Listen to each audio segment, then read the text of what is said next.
Hi friends, I want to share something with you. Our classes in English literature at Trivandrum are undergoing a huge change. To enhance the efficacy of my lectures, we have introduced an induction program. This means that before you attend classroom lectures in Trivandrum, you will take from home a rigorous and highly individualized course in reading and academic writing. You will use totally revised test notes, video lectures, and activities. Check out our Facebook page and website for details.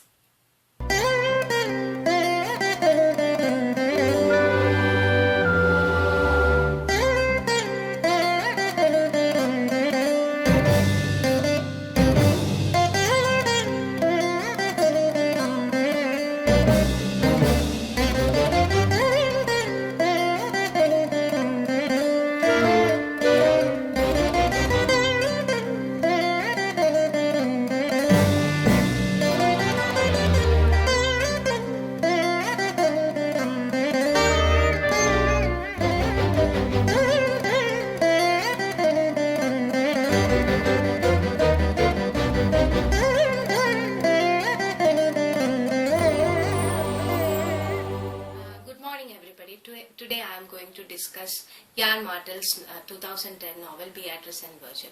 This novel has got some meaning. It throws some meaning into the Holocaust incident which had taken place during the Second World War.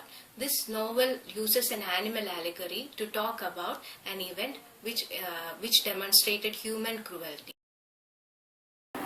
In Beatrice and Virgil, Yann Martel uses postmodern techniques to narrate the pain and absurdity of the Holocaust. What he does is he uses a play within the novel, some games which are called games for Gustav. Then there is an essay written on the importance of animal in life, and also a story written by Flaubert. Yann Martel uses postmodern elements such as a play within the novel, games for Gustav, an essay on the importance of animals, and what's that about a story written by Flaubert? There is an extract from a short story by Gustav Flaubert. There is a character named Julian who is much interested in killing animals. Flaubert's story, The Legend of Saint Julian the Hospitalier, is described at great length in Beatrice and Virgil. Julian is predicted at birth to do great things.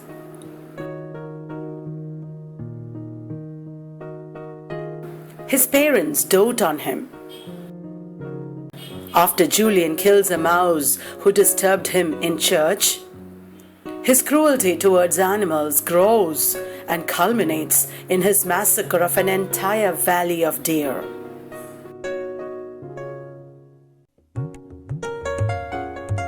Cursed to kill his own parents, Julian leaves to escape his future. He returns, and in a terrible misunderstanding, he kills his parents. Once again, he leaves and leads a life of servitude. Once, when he gives a leper everything he has, he is granted salvation.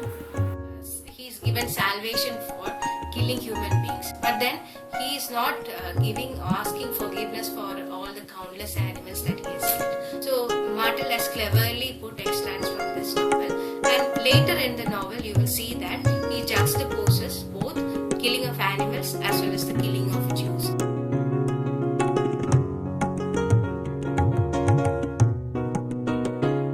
The Holocaust was the state-sponsored persecution and murder of approximately 6 million Jews by the Nazi regime.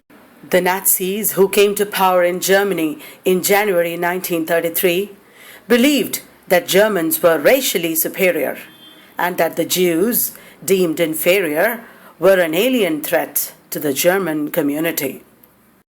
and you will say that human beings were treated like animals during the Holocaust. Martel always uses this juxtaposition or the use of the animal allegory to signify a human condition. Then he will throw it upside down, then saying that these animals and human beings cannot be separated at all. So you can even read ecological implications there. There is a monkey and a donkey. The donkey's name is Beatrice and the monkey's name is it's a howler monkey. His name is Virgil. And now these are the two people who will help. These are the two characters. In fact, I don't think I ever set eyes on one. Beatrice and Virgil. And these two people talk about the various experiences that they have when they are traveling across a country in the shape of a shirt. And this shirt signifies 20th century Europe. Europe during the beginning of during the time of the World War, and when they are moving across the shirt, they experience what is known as the horrors, and these horrors actually signify the Holocaust. And I always quote in class that monkey, Virgil teaching Beatrice what is a peach. What I would give for a pear. A pear? Yes, a ripe and juicy one. But I've never had a pear. What? In fact, I don't think I ever set eyes on one.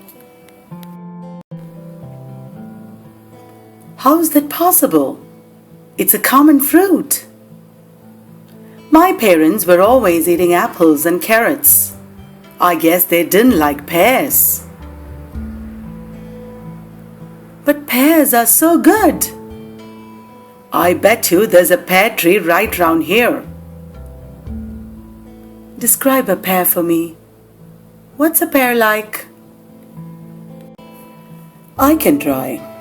Let's see. To start with, a pear has an unusual shape. It's round and fat on the bottom, but tapered on top, like a gourd. A gourd? You know gourds, but you don't know pears? How odd the things we know and don't. At any rate, no, a pear is smaller than an average gourd, and its shape is more pleasing to the eye. A pear becomes tapered in a symmetrical way. Its upper half sitting straight and centered, atop its lower half. Can you see what I mean? I think so.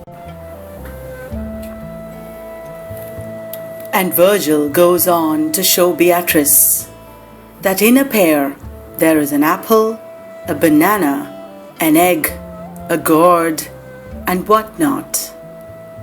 Things are not always just what they seem.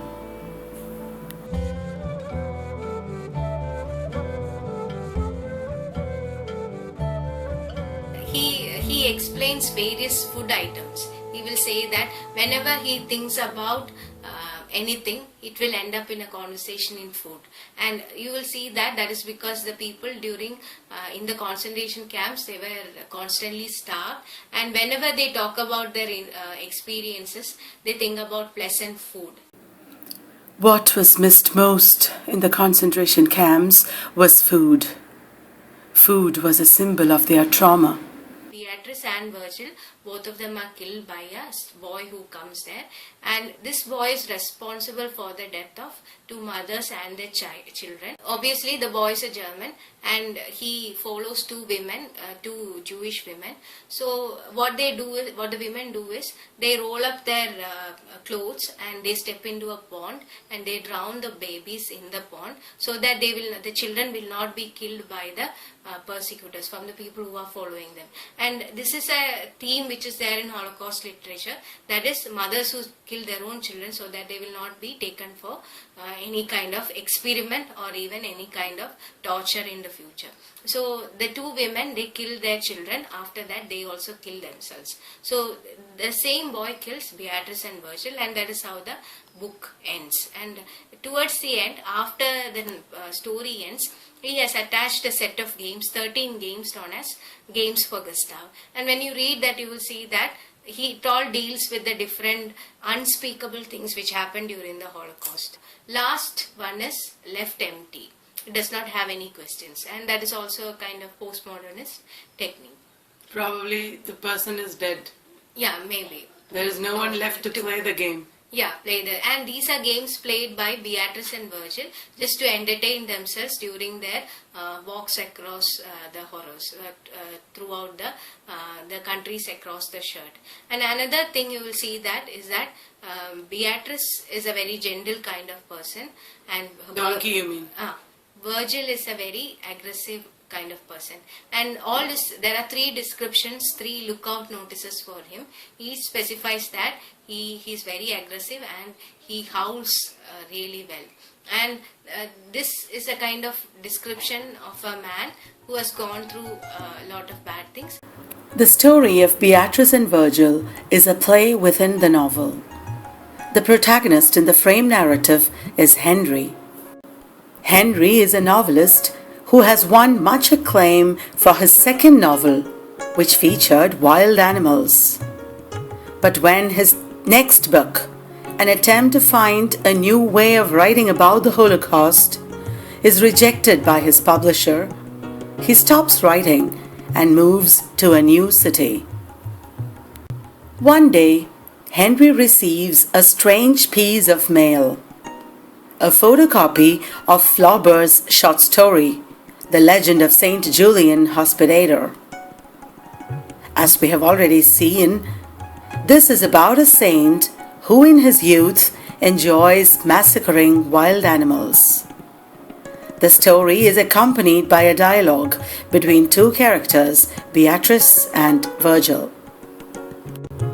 When Henry tracks down the source of this mysterious communication, he discovers a taxidermist's shop. And Beatrice and Virgil turn out to be 2 specimens in the workshop.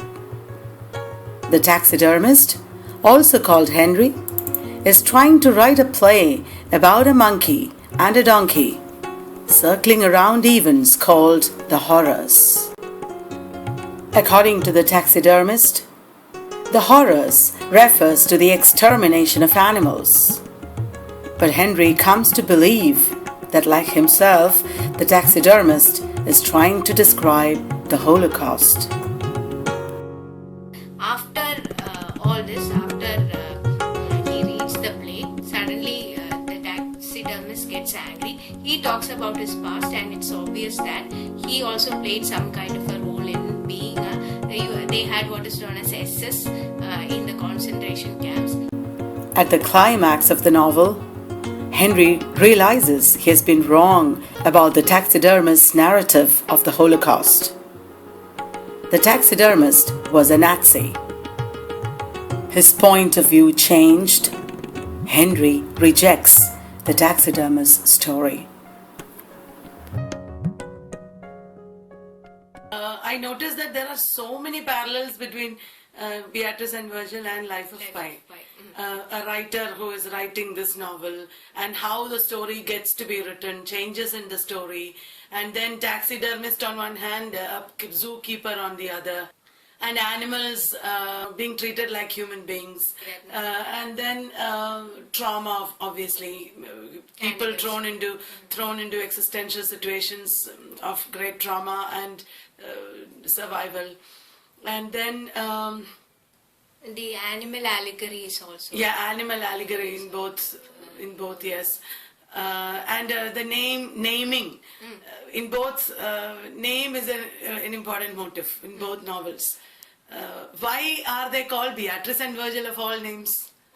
That is because he found that these people have helped him through his hell. This is a reference to Dante's Divine Comedy. Virgil was his companion through hell, and Beatrice was his companion through heaven. So he makes a reference. This is a Holocaust is a present day event that he has to Equate with hell. Hell, and the two companions that he has are Beatrice and Virgil. And he has also talked about why he uses animal characters, mainly because what he sees is that when he uses human characters from any place, they will be seen as stereotyped version. For example, when he says that there is a dentist from Canada, then these dentists will be seen by the audience as having certain characteristics. But if he says that it is a rhinoceros who is a dentist from Canada, then the audience is not at all able to relate to in any way to that particular character. So that is why he uses animal characters. And also there is always, he has used this structure in both Life of Pi as well as in Beatrice and Virgil. There is a story narrated by a novelist, and within that there is an animal allegory, and the surface that is the surface reality. The real story is again explained in terms of some other narrative in the same novel. So he uses complex narrative strategies to explain whatever he is talking about.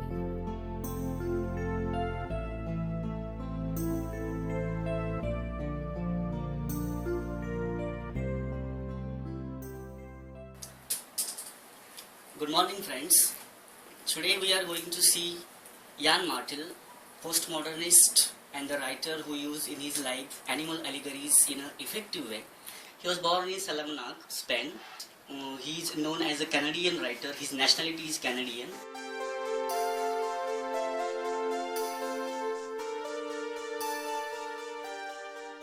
Life of Pi, which is famous novel and is a Booker Prize winning novel in 2002, which was published in 2001, and it was given Booker Prize in 2002, Life of Pi. Also his Beatrice and Virgil in 2010. It is also one of the famous novels written by Yann Martel. His other novels are also there. In his novel Self in 1996, he is speaking about the language French and English. That is also important. Then his 7 Stories, which was published in 1993, it is also one of the important novels.